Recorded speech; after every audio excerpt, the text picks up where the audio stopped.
Most people walk through life handing out loaded weapons to their enemies, completely unaware they are doing so. They believe honesty is a virtue. They believe transparency builds trust. They are wrong. Honesty, in the wrong hands, is not a virtue. It is leverage. The moment someone asks you a question, they are probing your defenses. They are mapping your borders, looking for a weakness, a vulnerability, a piece of information they can store in their arsenal. The great tacticians, the men who built empires and crushed their rivals, understood this fundamental law of human nature. You do not owe anyone the truth. You owe yourself protection. There are 10 questions that will be asked of you in this life. 10 traps, disguised as casual conversation. Answering them with raw honesty will strip you of your power, your mystery, and your leverage. Today, we examine the anatomy of these questions. We break down the psychology of the interrogator, and we construct the exact armor you need to deflect their probes. By the time we are finished, you will never look at a simple conversation the same way again. The first trap is often laid in the guise of self-improvement or vulnerability. Someone looks at you, feigning empathy, and asks, "What are your biggest weaknesses?" You will hear this in boardrooms, in early stages of negotiation, and in intimate relationships. The instinct of the untrained mind is to perform an act of false humility. You offer a genuine flaw, hoping it makes you appear relatable, human, or self-aware. You tell them you struggle with delegation, or that you care too much, or that you have a temper when provoked. In doing so, you have just handed them the blueprint to your destruction. When a person knows your weakness, they know exactly where to strike when the alliance inevitably fractures. Machiavelli understood that men are fickle, hypocritical, and greedy. Today's ally is tomorrow's competitor. If you confess your inability to handle pressure, your rivals will ensure you are placed in high-pressure situations to watch you break. If you confess a lack of technical skill, they will highlight it in front of superiors. How do you answer? You answer strategically. You offer a weakness that is entirely situational and heavily guarded.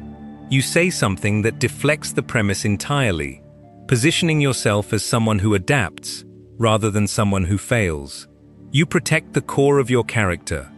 You never bleed in front of sharks, and you never hand an interrogator the knife they will eventually use to cut you. Comment, "I never hand my enemies the blade." The second question arrives disguised as social curiosity. It is the inquiry of intention. What is your next move? Where are you going from here?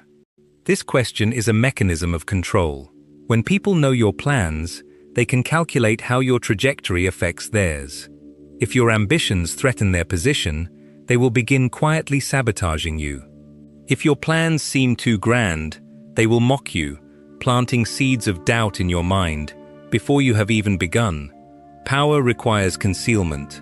The execution of a grand strategy depends entirely on the element of surprise. If you announce your next move, you invite interference. You invite unsolicited opinions. You invite resistance. A king does not announce his battle plans to the courtyard. He moves his troops in the dark. When asked about your future, speak in broad, unassailable generalities. Talk about focusing on current responsibilities. Talk about maintaining stability. Project an image of contentment while privately orchestrating your ascent. Let them believe you are static. Let them underestimate your ambition. When you finally make your move, it should be swift, decisive, and entirely unexpected. By the time they realize what you have done, it will be too late for them to stop you. The third question is the probe of allegiance. What do you think of this person? Or, whose side are you on? This is a dangerous crossfire, usually occurring when two factions are at war within your workplace or your social circle. Answering this honestly forces you to declare an enemy. The moment you align with one side, you absorb all of their enemies as your own. You limit your maneuverability. A master of strategy maintains the illusion of neutrality. You must become a mirror. When pressed for an opinion On a controversial figure or a bitter conflict, you state the facts without emotional attachment. You acknowledge the complexities of the situation without endorsing a victor. If you speak poorly of someone, it will invariably reach their ears, and you will have created a permanent adversary for absolutely no strategic gain. If you praise them too highly, you alienate their rivals. Keep your thoughts locked behind an impassive expression. Let the fools destroy each other in the arena, while you watch from the stands. Your alliance is fluid, your options open. The fourth question strikes at the ego. How much money do you make? Or, how much did that cost? Wealth is an explosive subject. It breeds intense, uncontrollable emotions in others. If you reveal you make less than they do, they will secretly view you with contempt. They will categorize you as a subordinate. If you reveal you make more than they do, you ignite the fires of envy. Envy is the most dangerous and insidious of all human emotions.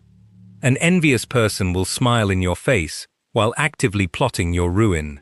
They will feel justified in stealing from you, undermining your reputation, or sabotaging your work, simply to restore the perceived imbalance of the universe. There is zero advantage to revealing your financial reality. Keep your numbers shrouded in ambiguity. Deflect the question with a stoic smile and a vague reference to being comfortable, or redirect the conversation entirely. Let them guess. The mystery of your resources makes you appear more formidable than you actually are. The fifth question is the trap of historical grievance.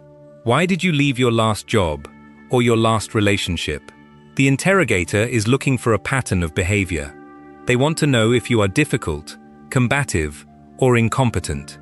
The worst thing you can do is launch into a bitter tirade about how you were wronged. If you play the victim, you signal that you are weak, that you cannot manage conflict, and that you refuse to take responsibility. Even if you were entirely in the right, complaining about past authorities or partners makes you appear unreliable. The person listening will inevitably project themselves into the shoes of the person you are criticizing. They will assume that, in time, you will speak of them with the same venom. The Machiavellian response is sterile, objective, and devoid of emotion. You left because you were seeking new challenges. You left because the strategic direction of the enterprise no longer aligned with your long-term objectives. You frame every departure as a calculated step forward, not a messy escape from a burning building. You control the narrative by stripping it of all drama. Comment, I control the narrative of my past. The sixth question is an ambush. Are you angry with me? This is typically asked by someone who knows they have crossed a boundary and wants to preemptively manage your reaction. If you explode and answer with pure, unbridled rage, you give them exactly what they want. You lose emotional control, appearing erratic and unhinged, which allows them to invalidate your grievance. They shift the focus from their transgression to your volatile reaction.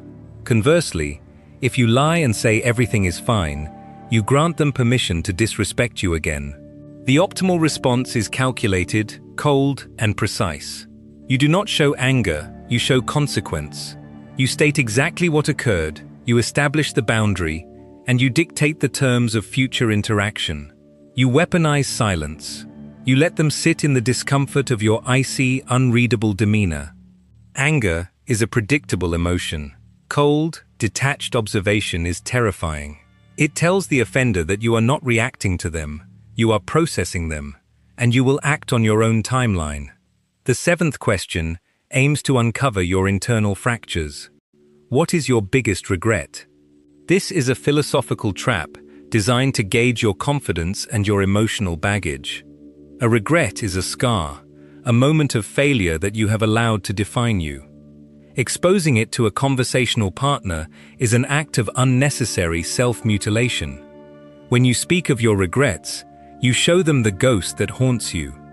You show them a lever they can pull to make you doubt yourself. A powerful individual does not deal in the currency of regret. Regret is for those who believe the past can be changed by wishing. You must operate with ruthless pragmatism. When asked this question, You reframe the concept of failure entirely. You state that every misstep was a necessary calculation that yielded critical data. You do not have regrets, you have tactical adjustments.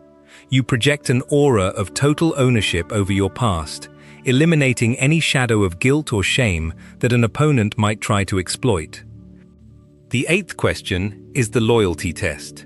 Who helped you achieve this? This question forces you to navigate the perilous waters of credit and gratitude. If you claim you did it entirely on your own, you appear arrogant, narcissistic, and blind to the contributions of your allies. You make enemies of the people who supported you. If you over-attribute your success to others, you diminish your own perceived competence and power. You make yourself look like a mere passenger in your own victory. The strategic answer requires precision. You acknowledge the specific, tactical contributions of key individuals, making them feel seen and respected, but you firmly maintain ownership of the vision and the execution. You dispense credit like a king dispensing medals, generously, but from a position of absolute authority. You elevate others without ever lowering yourself. The ninth question is a probe for your breaking point. What keeps you up at night? Or, what are you afraid of? Fear is the ultimate vulnerability. If an adversary knows what you fear, they know how to control you. If you fear poverty, they will threaten your income. If you fear isolation, they will orchestrate your exile. If you fear losing status, they will attack your reputation. Never speak your fears aloud. Never give form to the anxieties that plague your mind in the dark. Your fears are your absolute, most guarded secrets. When asked this question, you pivot to a statement of relentless drive. You tell them that the only thing that occupies your mind is the optimization of your strategies and the execution of your objectives. You project a psychological fortress. Let them believe you are immune to the neuroses that cripple ordinary men. The 10th and final question is the ultimate test of your strategic discipline. What is your ultimate goal? This is the most dangerous question of all. If you reveal your final destination, you give your enemies a fixed point on the map. They can set ambushes along the route. They can calculate exactly what resources you will need and move to acquire them first. Your ultimate goal must remain a phantom. It must be known to absolutely no one but yourself. You feed the world intermediate goals. You give them milestones that are impressive, but not threatening. You let them focus on what you are doing tomorrow, while you are engineering what will happen a decade from now. True power operates in the shadows. It does not demand applause for what it plans to do. It demands compliance for what it has already done. Keep your vision locked away. Execute your moves in silence, and when you finally take the throne, let them wonder how they never saw it coming. Do not be seduced by the modern obsession with radical transparency. The world is an arena, and you are playing a game of high stakes. Guard your mind, guard your words, and guard your power. Comment, "I guard my power," if you have made it this far. The disciplined mind survives. The silent strategist wins. Stay sharp, trust no one completely, and let your actions speak when your words refuse to. Subscribe.